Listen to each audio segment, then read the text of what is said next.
Hey everybody, this is the 2018 FRQ number 2, and so this is a calculator question, so please make sure you've got your graphing calculator when you try this problem. So we're given that a particle moves along the x-axis with this given velocity, and we're looking at the interval from 0 to 3.5. The particle is at position x equals 5 at time t equals 0, so they're giving us the start, the initial condition. For part A, we're asked to find the acceleration at time t equals 3. So we know that acceleration is really the same as saying take the derivative of the velocity. So the acceleration at 3 is the same as v prime of 3.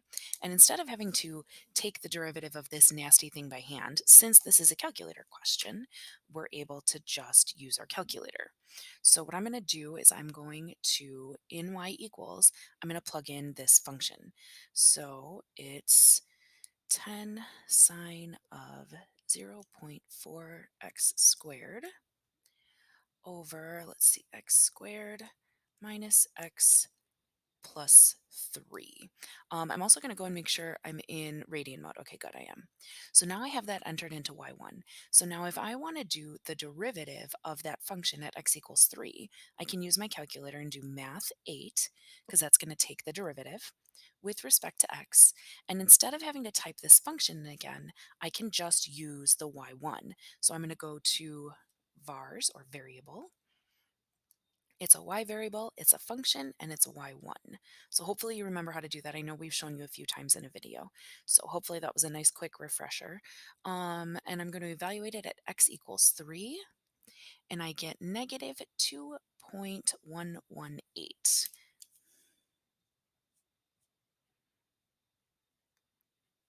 Now, in this problem, there were no units, so don't put units. You don't get to just make them up.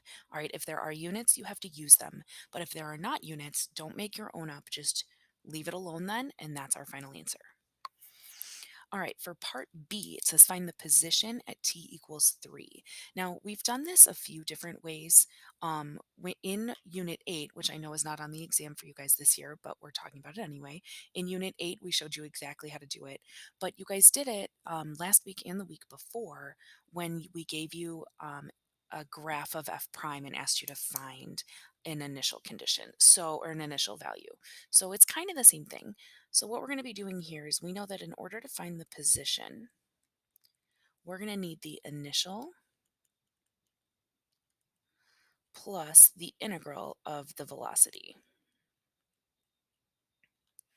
Now, the thing about this is that wherever that initial condition is, whatever that x value is, that's the starting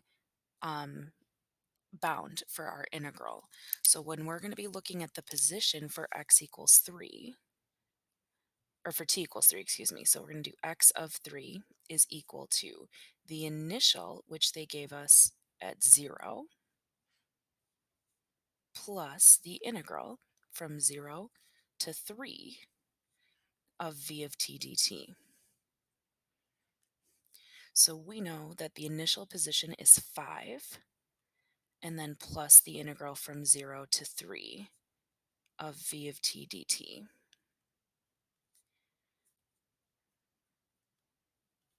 So now I can use my calculator and plug it in. So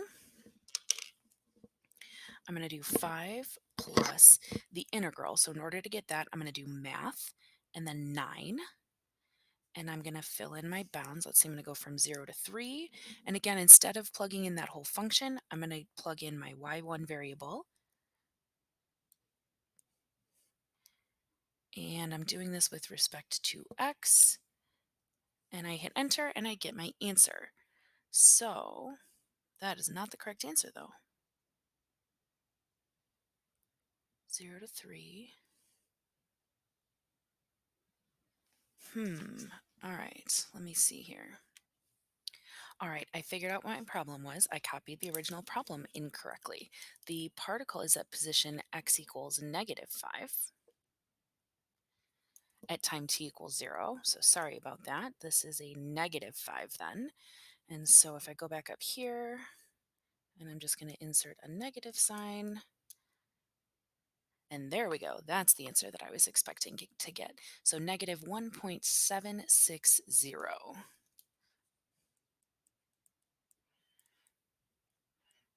is the position at time t equals 3.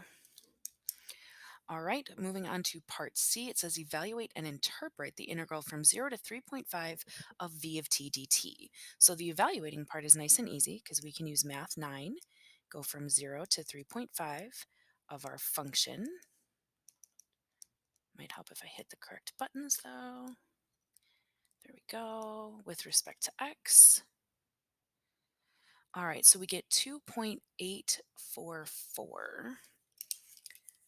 So let's see, 0 to 3.5 of v of t dt is equal to, what did I say, 2.844? And now we have to interpret what this integral means. So the thing we have to remember is we're doing the integral of velocity. And we have to remember that velocity is really talking about the change in the position, right?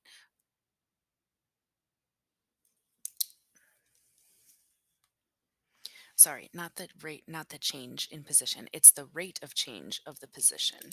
So velocity is the rate of change of position. And when we do an integral of a rate, we actually just get the change in position.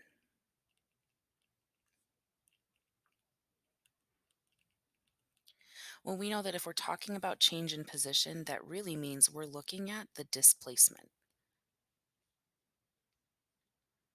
right? Change in position sounds kind of weird. We're really talking about displacement.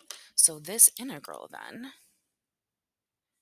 0 to 3.5 of v of t dt, represents the displacement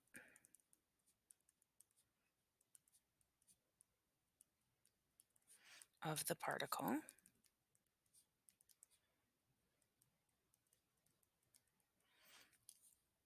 over the interval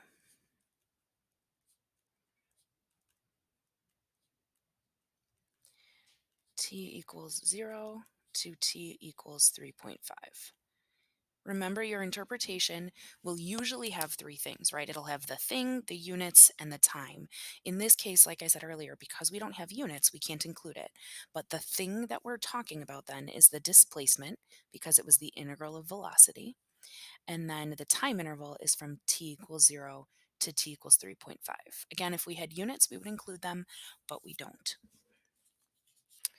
Okay, moving on then to part D here.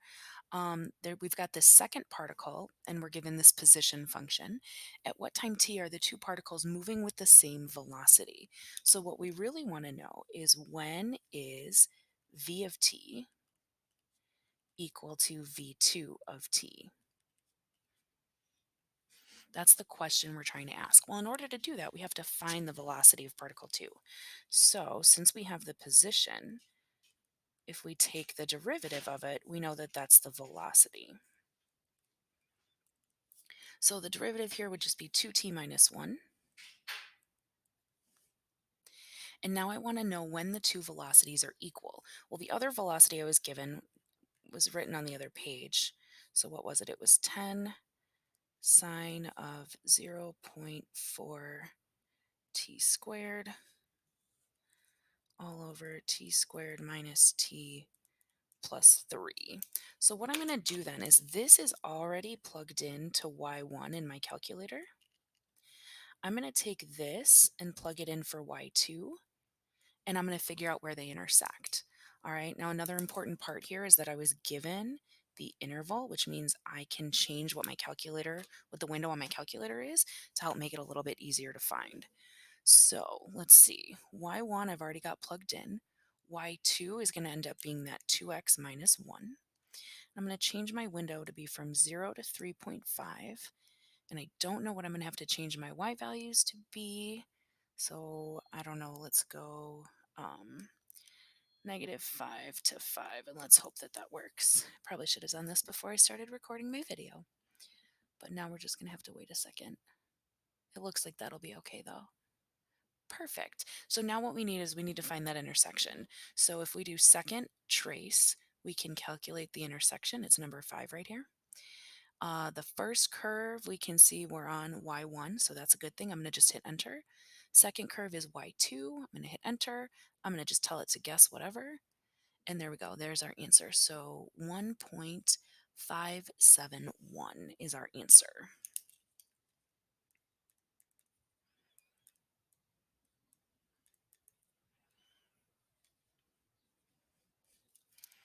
And there we go. There's our answer for that.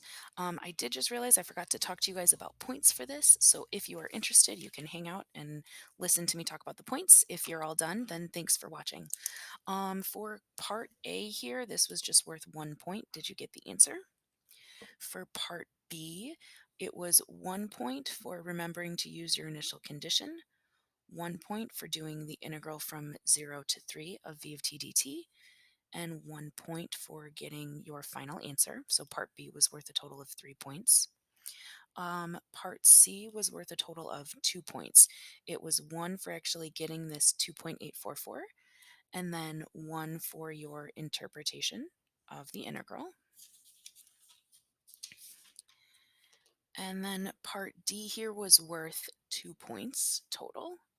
So it was worth a point for actually setting these two equal to each other. And then it was a point for finding the actual answer. All right, thanks for watching.